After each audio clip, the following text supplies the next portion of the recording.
Shalom sahabat Lecture Divina yang dikasihi Tuhan Yesus Kristus.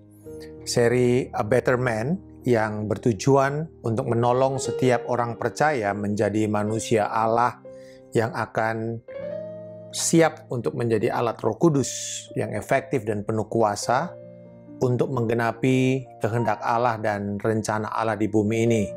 Dan kita tiba pada episode yang terakhir, yaitu berjudul Taat Sambil Menanti. 1 Timotius pasal yang ke-6 ayat 14 sampai dengan 16. Turutilah perintah ini dengan tidak bercacat dan tidak bercela hingga pada saat Tuhan kita Yesus Kristus menyatakan dirinya, yaitu saat yang akan ditentukan oleh penguasa yang satu-satunya dan yang penuh bahagia, Raja di atas segala raja dan Tuan di atas segala tuan. Dialah satu-satunya yang tidak takluk kepada maut, bersemayam dalam terang yang tak terhampiri. Seorang pun tidak pernah melihat dia, dan memang manusia tidak dapat melihat dia. Baginya lah hormat dan kuasa yang kekal. Amin. Rasul Paulus memberikan semangat kepada Timotius untuk tetap setia dan taat menjalani panggilannya dan menyelesaikan pertandingan iman yang sangat berat pada waktu itu. Dan menariknya, Paulus memberikan perspektif tentang masa depan, yakni kedatangan Tuhan Yesus Kristus, yaitu pada saat Yesus menyatakan dirinya kelak, dikatakan. Mengapa ini menjadi sangat penting untuk terus kita melihat kepada masa depan? Karena ini bukan hanya untuk Timotius sebagai abdi Allah, tetapi saya percaya bahwa kita adalah juga abdi-abdi Allah, manusia pilihan Allah. Kita pun diminta untuk memandang kepada kedatangan Tuhan Yesus Kristus. Ada dua alasan untuk kita terus memandang kepada masa depan. Pertama, bahwa dengan kita belajar memahami tentang akhir zaman dan terus memandang kepada masa depan akan kedatangan Tuhan yang kedua kalinya, kita fokuskan pandangan kita kepada Yesus Kristus, maka kita akan mendapat motivasi, dorongan semangat untuk hidup benar di masa sekarang ini. Kita didorong untuk hidup takut akan Tuhan, menjalani panggilan kita tuh dengan konsisten, dengan penuh integritas, berusaha untuk tidak menjadi cacat celah. Kita menyelesaikan pertandingan kita dengan baik, tugas pelayanan panggilan yang dipercayakan Allah kepada kita tuntaskan dengan baik, tidak ada yang terbengkalai.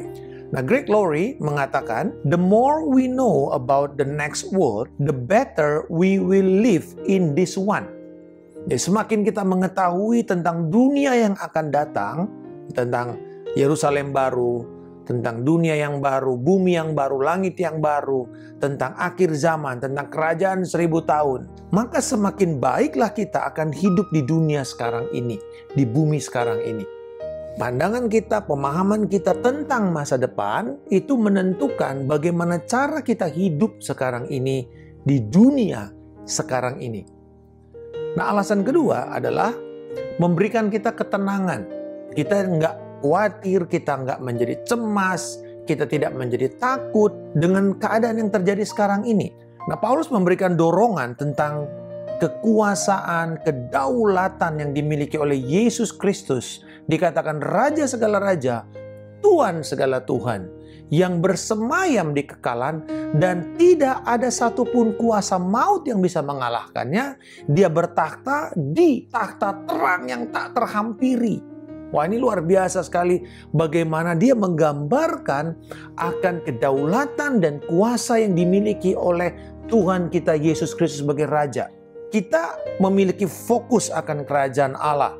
Dan kita sadar bahwa kita ini memiliki Raja yang kekal, yang tidak takluk kepada maut, yang bersemayam di takhtanya yang kudus, takhtanya yang kekal. Tidak ada satupun yang bisa menggoyah tahta itu. Tidak ada kudeta yang bisa dilakukan oleh siapapun di muka bumi ini yang pernah hidup, yang bisa menggoyahkan takhta Kristus Yesus. Dan bila kita tahu ini, maka sebenarnya setiap perubahan-perubahan politik, kekuasaan, transisi kekuasaan yang terjadi di dunia sekarang ini tidak akan membuat kita semakin goyah. Mungkin keadaan pandemi yang sekarang ini terus-menerus terjadi, kita bisa frustrasi dengan melihat ketidaktaatan dari orang-orang yang ada di sekitar kita. Mereka mungkin sudah menganggap remeh, mereka mungkin sudah menganggap tidak peduli lagi dengan pandemik ini. Ya sudah mau mati kayak mau apa, sudah tidak punya satu pengharapan. Tetapi kita tetap akan tinggal tenang. Kita berada di bawah lindungan Allah yang Maha Kudus, yang Maha Kuat, yang Maha Kuasa. Kita bernaung, kita bermalam di dalam naungannya. Kita akan tetap diam, mengikuti semua protokol yang ada, protokol kesehatan yang diwajibkan. Tetapi kita akan memiliki hati yang tenang. Tidak menjadi khawatir dengan perubahan-perubahan apapun yang terjadi di dunia ini. Ada pesan yang kita bisa dapatkan di dalam kebenaran firman hari ini, yaitu walaupun tantangan kita besar, masalah yang kita hadapi ini begitu besar, tapi Tuhan Yesus lebih besar daripada semua itu. Pesan yang kedua, walau panggilan yang kita jalankan ini besar, seakan-akan waduh ini kok kayaknya susah banget ya jadi orang percaya. Ingatlah ini, Tuhan kita jauh lebih besar dan memberikan kita kemampuan untuk bisa menyelesaikan panggilan kita, pertandingan kita dengan baik. Jadi tidak heran Paulus pada akhir hidupnya mengatakan, aku telah menyelesaikan pertandingan imanku dengan baik. Dia menyelesaikan. Dia tetap berpegang pada kehidupan kekal yang dia percaya. Dia tidak bergoyah dari iman yang dia temukan hanya di dalam Kristus Yesus semata-mata. Kepada semua manusia abdi Allah, kepada semua kita umat pilihan Tuhan, ada pesan yang kita harus pegang saat ini. Marilah kita dengan taat menjalani panggilan kita ini.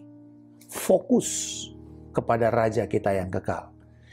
Terus mentaati, berpegang kepada kehidupan kekal, berpegang pada pengharapan akan panggilan kita.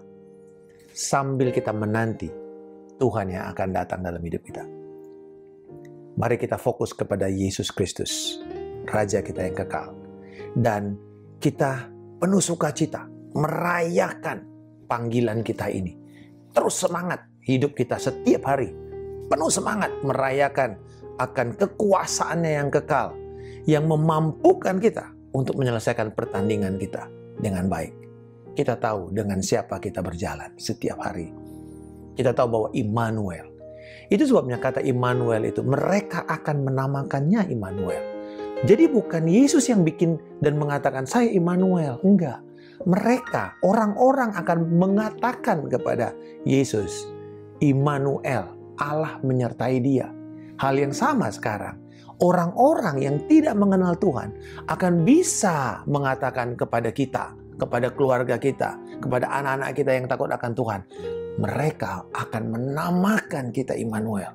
Artinya mereka melihat Tuhan Allah beserta dengan kita. Sehingga ketika orang semua ketakutan, orang semua cemas, kita bisa tenang. Walaupun 1.000 orang rebah di sebelah kananku, 10.000 di sebelah kiri, tetapi aku akan berdiri teguh. Itu dia. Dan saya mau kita melihat ada satu bait yang diciptakan sebagai sebuah kidung yang digubah oleh William Boyd tahun 1864 berjudul Fight the Good Fight with All Thy Might. Saya kutip bait pertamanya. Fight the good fight with all thy might. Christ is thy strength and Christ thy right. Lay hold on life and it shall be thy joy and crown eternally. Bertandinglah dengan pertandingan iman yang baik dengan segenap kekuatanmu. Kristuslah kekuatan dan Kristuslah hakmu. Rebutlah hidup yang kekal, maka itu akan menjadi sukacita dan mahkota kekalmu. Haleluya. Bapa di surga, aku bersyukur Engkau setia dan pasti akan datang untuk kedua kalinya. Tuhan Yesus, terima kasih untuk janjimu bahwa Engkau pasti akan datang dan Engkau akan memerintah dalam kerajaan damai-Mu dan menang atas semua kuasa kegelapan.